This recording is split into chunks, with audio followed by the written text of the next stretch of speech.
Hello दोस्तों, आइए देखते हैं हम लोग पार्ट 2 में प्रायोगिक रसायन में अकार्बनिक लोड का परीक्षण।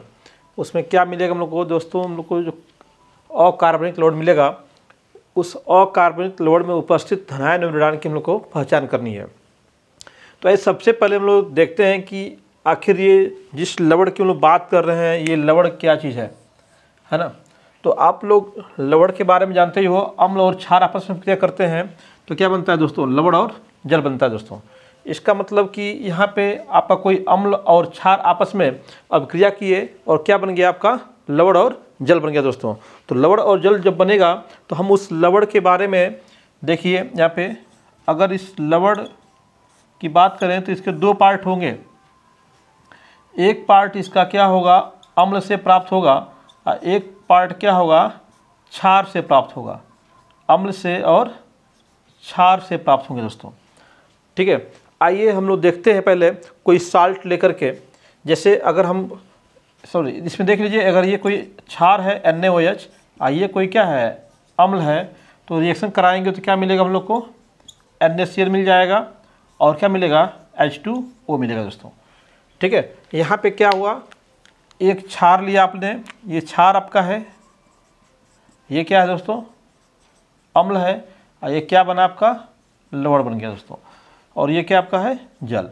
तो इसी लवण की हम लोग बात कर रहे हैं।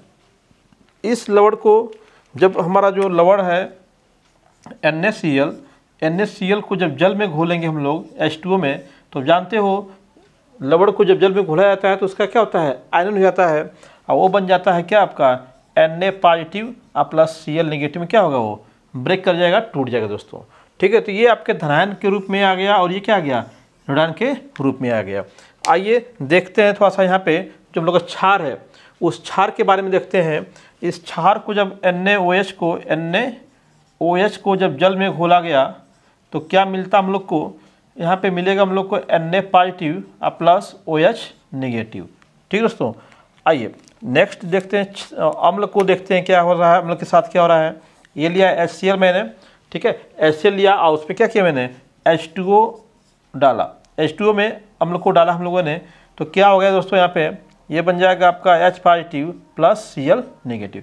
बस आयन समझाने के लिए यह लिख दिया गया। तो यहाँ पे देखें दोस्तों, यहाँ पे Na पॉजिटिव है ना, Na पॉजिटिव और OH नेगेटिव। Na पॉजिटिव किसका पार्ट है दोस्तों, Na पॉजिटिव जो है हम लोग का किससे मिल रहा है, Na पॉजिटिव किससे मिल रहा है, क्षार से मिल रहा है दोस्तों। Na पॉजिटिव किससे मिल रहा है, क्षार से मिल रहा है दोस्तों। इस लवण के अंदर जो Na पॉजिटिव है, ठीक है, वो कहाँ से आ रहा है, क्षार से आ रहा है। कहाँ से आ रहा है, क्षार से आ रहा है, ठीक है। और आपका जो यहाँ पे Cl नेगेटिव है दोस्तों, इस लवण का Cl नेगेटिव, देखिए इस अम्ल से क्या मिला है, Cl नेगेटिव मिला है। इसका मतलब कि यह आपका लवण का Cl नेगेटिव है वो कहाँ से आ रहा है, अम्ल से आ रहा है। कहाँ से आ रहा है दोस्तों, अम्ल से आ रहा है। अब बात आप समझ चुके हैं कि यहाँ पे क्या हो रहा है।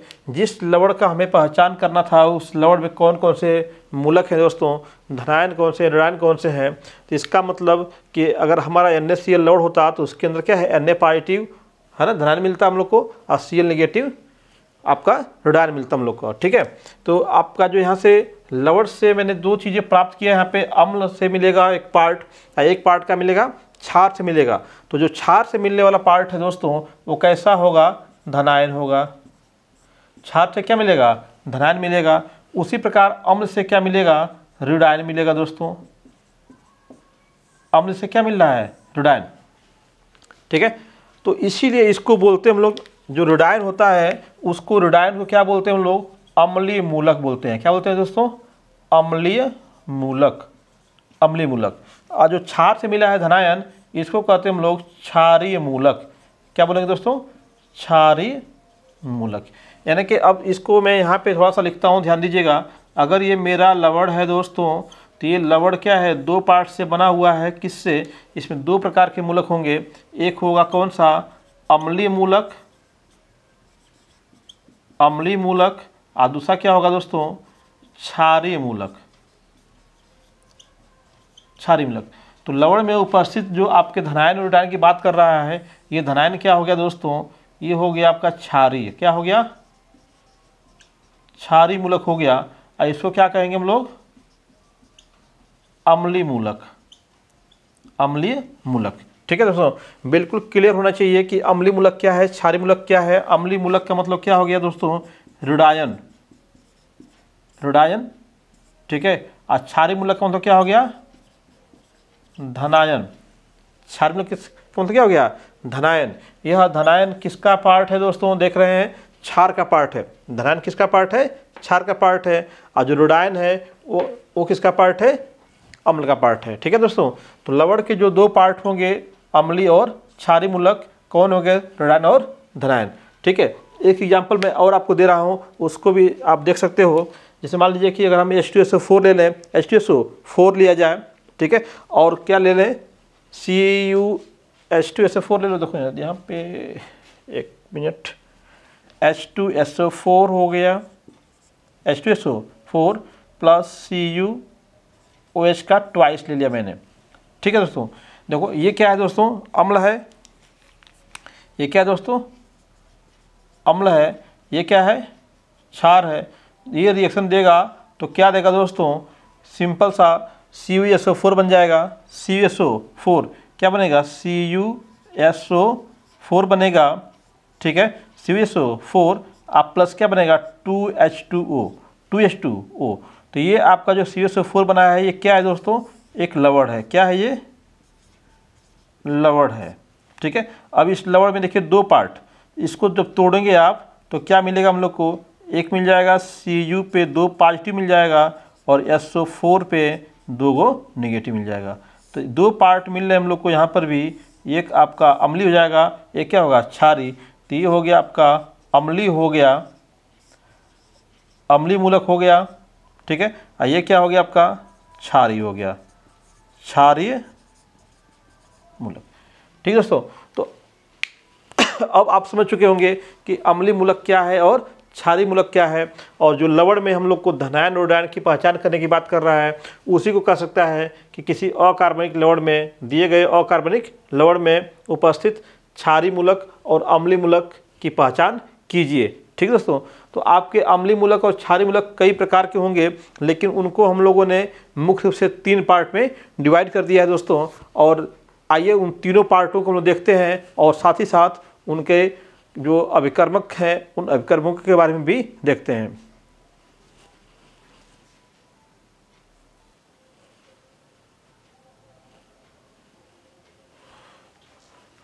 हाँ दोस्तों, तो यहाँ पे आपका जो लवण का परीक्षण लिया गया, उसमें जो हम लोग देखे भी कि लवण क्या है, 2 पार्ट में बटा हुआ था, अम्लीय मूलक और क्षारीय मूलक। तो उसमें से अम्लीय मूलक हम लोग लेके चल रहे हैं पहले। तो अम्लीय मूलक क्या है, ऋणायन। उसमें जो आपके लवण में जो ऋणायन वाला पार्ट है, उसी को फाइंड करना होगा। तो क्या हो जाएगा वो, अम्लीय मूलक। तो अम्लीय मूलक कौन है भाई, लवण का ऋणात्मक भाग। ठीक है, अम्लीय मूलकों का जो वर्गीकरण है दोस्तों, अम्लीय मूलक जो है उन सभी अम्लीय मूलकों को वर्गीकृत किया गया किसके आधार पे दोस्तों, अभिकर्मक के आधार पे, अभिकर्मक के आधार पे, अभिकर्मक के आधार पर वर्गीकरण किया गया इनका, अभिकर्मक के आधार पे वर्गीकरण किया गया। अभिकर्मक समझ रहे हैं दोस्तों, उनके गुणात्मक विश्लेषण के लिए, उनके गुणात्मक विश्लेषण के लिए जो हम लोग अभिकर्मक यूज करेंगे, जिससे उसका रिएक्शन कराएंगे, ठीक है, उसी को हम लोग बोलेंगे अभिकर्मक। और उसी के बेस पे हम लोग क्या है, इनको वर्गीकृत कर दिए।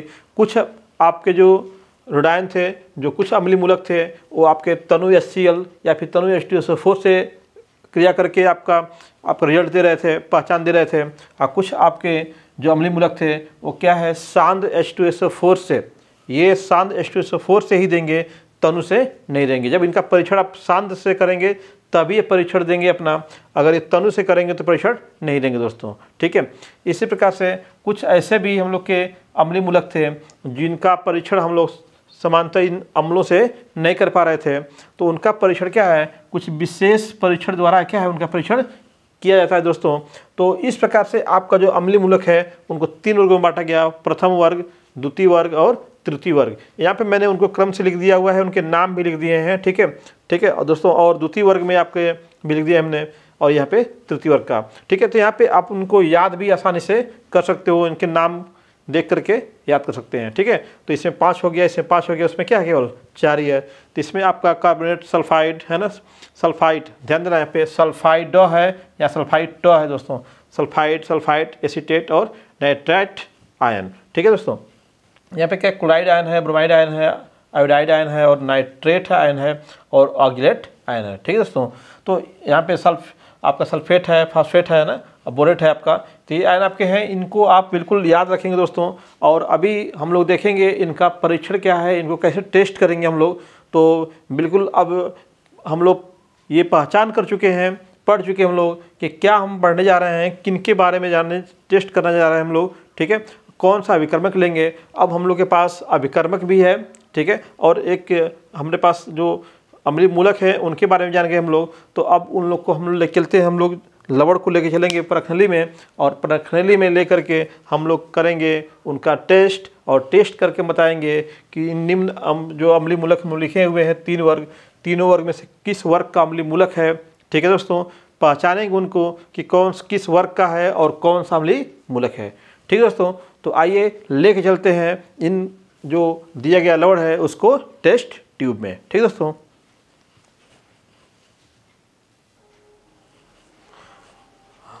हाँ तो दोस्तों हम लोगों ने क्या किया कि अब लवण में जो मूलक थे उनका वर्गीकरण कर लिया। अब उस लवण के परीक्षण द्वारा हम उन अम्लीय मूलकों की पहचान करेंगे, देखेंगे कि कौन कौन से उसमें अम्लीय मूलक हैं। ठीक है दोस्तों, तो आइए लवण का परीक्षण करते हैं हम लोग प्रखनली लेकर के। लवण का परीक्षण कौन सा हम लोग कर रहे हैं दोस्तों, संभावना परीक्षण। इस परीक्षण से हम केवल अनुमान लगाएंगे कि हमारे लवण में कौन कौन से अम्लीय मूलक हो सकते हैं और उनकी पहचान करेंगे। उसके बाद हम लोग एक संपुष्टि परीक्षण करेंगे। संपुष्टि परीक्षण करने के बाद हम लोग बताएंगे कि उसमें से कौन सा अम्लीय मूलक है। तो आइए सबसे पहले हम लोग पता लगाते हैं कि कौन सा अम्लीय मूलक इसमें हो सकता है दोस्तों।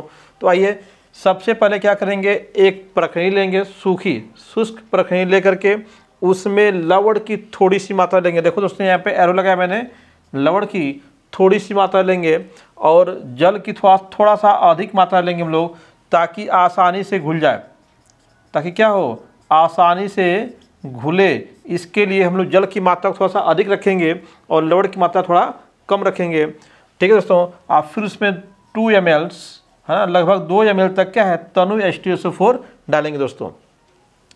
पहले आप लवण लीजिए, फिर उसमें क्या कीजिए, जल मिलाइए, उसके बाद उसमें तनु H2SO4 2 ml तक मिलाइए, 2-3 बूंद मिलाएंगे तो हो जाएगा दोस्तों आपका। ठीक है, और उसके बाद देखिए क्या होता है, क्या इस प्रखनली में से कोई गैस निकलती है।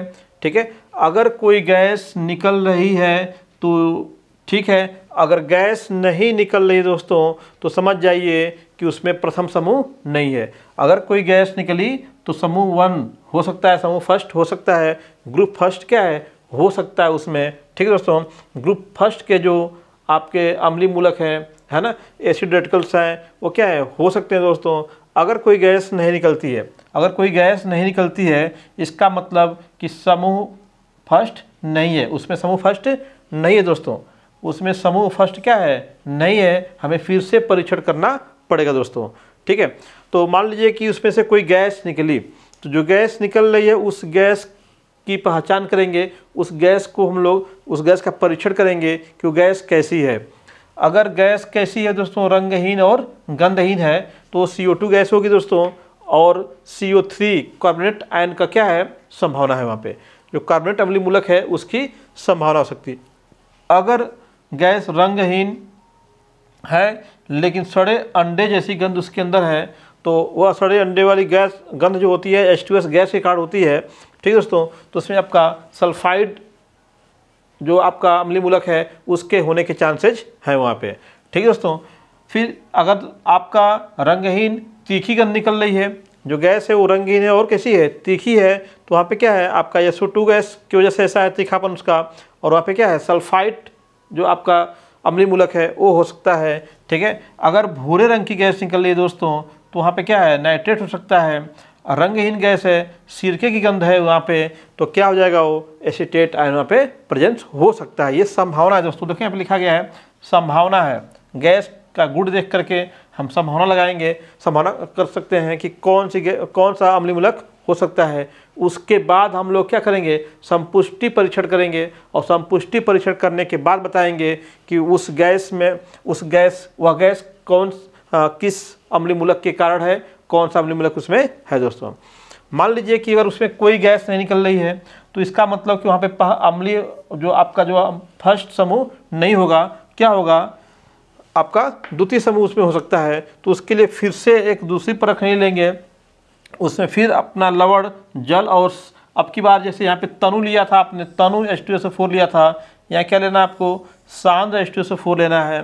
ठीक है, 2 ml लिया था, वही 1-2 ml इसमें भी लेंगे हम लोग। ठीक है, देखेंगे क्या कोई गैस निकल रही है। अगर कोई गैस निकल रही है तो फिर गैस का परीक्षण करेंगे हम लोग, कौन सी गैस है। अगर गैस रंगहीन है, तीखी है, तो यह Cl कार्ड होता है वो, उसमें Cl नेगेटिव हो सकता है। यदि लाल भूरे रंग की गैस निकल रही है दोस्तों, तो ये आपका Br नेगेटिव हो सकता है। अगर गैस क्या है, बैगनी है ना, I2 के कार्ड होता है, तो उसमें I नेगेटिव हो सकता है। अगर हल्के भूरे रंग की गैस है दोस्तों तो NO3 हो सकता है, नाइट्रेट हो सकता है। और अगर आपका रंगहीन गैस है दोस्तों, ठीक है, तो आपका क्या है, ऑक्सलेट आयन हो सकता है उसमें। अगर कोई गैस नहीं निकल रही दोस्तों तो समझ जाइए कि उसमें क्या है, तृतीय समूह है, और उसका परीक्षण क्या है, हम लोग विशेष परीक्षण द्वारा उसकी पहचान करेंगे कि तृतीय समूह में कौन सा है, कौन सा नहीं है। ठीक दोस्तों, तो इस प्रकार से एक आपने पार किया यहाँ पे एक कि संभावना परीक्षण कैसे करेंगे। तो बहुत ही सिंपल है दोस्तों, परख नहीं लेना है आपको, लवण लेना है, जल लेना है। पहली बात तनु H2SO4 लेके देखिए कोई गैस निकल रही कि नहीं, निकल रही हो तो ये चीज़ देखिए। ठीक है, इसको देख करके आप पता लगा सकते हैं। अगर उसके बाद अगर कोई गैस नहीं निकल रही है तो क्या करेंगे, समझ जाएंगे कि पहला समूह नहीं है। दूसरे समूह के टेस्ट के लिए फिर वही प्रक्रिया में जल, लवण और सांद्र H2SO4 लेंगे और देखेंगे गैस किस प्रकार की निकल रही दोस्तों। तो ये आपका क्या था, बिल्कुल आपका संभावना परीक्षण था। हम पता लगाएंगे पहले इसमें से कौन सा है, फर्स्ट समूह से है, सेकंड से है या फिर थर्ड से है। जब हम पता लगा लेंगे, अनुमान लगा लेंगे कि कौन सा अम्लीय मूलक इसमें हो सकता है, तो हम उसके आधार पर उसका संपुष्टि परीक्षण निकालेंगे। हम लोग कंफर्म करेंगे कि वही अम्लीय मूलक है कि नहीं है। तो उसके लिए हम लोग कुछ और टेस्ट करेंगे दोस्तों। तो हम लोग का जो संपुष्टि परीक्षण वाला वीडियो नेक्स्ट पार्ट में आएगा दोस्तों। ठीक है, तब तक के लिए धन्यवाद।